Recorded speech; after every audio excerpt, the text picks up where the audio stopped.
ప్రభుత్వమే అండగా ఉంది. అయినా ఎప్పటిదాకా తప్పించుకుంటారో మనము చూద్దాం. మీ నాన్న శంకరన్న నీకన్నా మాకెక్కువ. నీకొక్కడికే కాదు ప్రతాప్, నా కొడుకులు ఈ ఏరియాలో చాలా మందికి శత్రువు.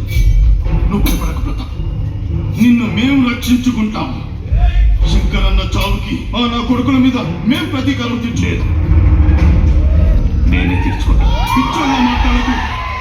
లైఫ్ లో ఎప్పుడైనా గన్ను పట్టుకున్నావా నువ్వు? కాదు, గన్ కాదు, ఒక్కొక్కడి ఒంట్లో కత్తి దింపుతా.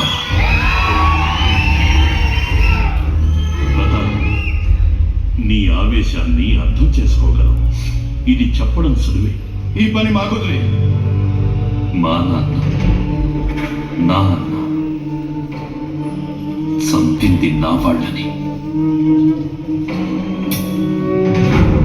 సరే, నరసింహ, నాగమణి, మంద ముగ్గురిని ఒకేసారి ఒకే టైంలో చంపేలా ప్లాన్ చేద్దాం.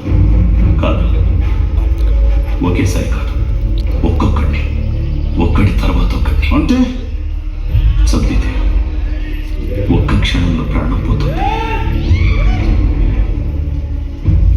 ఒక్కొక్కడిని విడివిడిగా చంపుతా. ఒకడిని చంపాక ఇంకొకడికి టైం ఇచ్చి చంపుతా.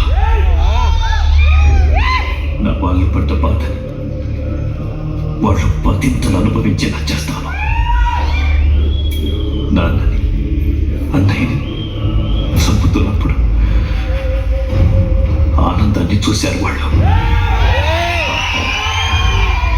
అవే కళ్ళల్లో చచ్చే ముందు పడే భయాన్ని చూపిస్తాను నేను.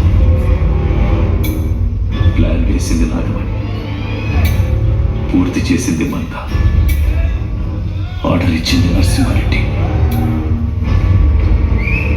ముగ్గురిని చంపుతా. ఆ నరసింహారెడ్డి భార్య గోమతిని మా అమ్మ సొంత అక్కలా భావించే అలాంటి మా అమ్మని చుట్టు పట్టుకుని ఏడుస్తుంటే చూస్తూ నిలబడింది.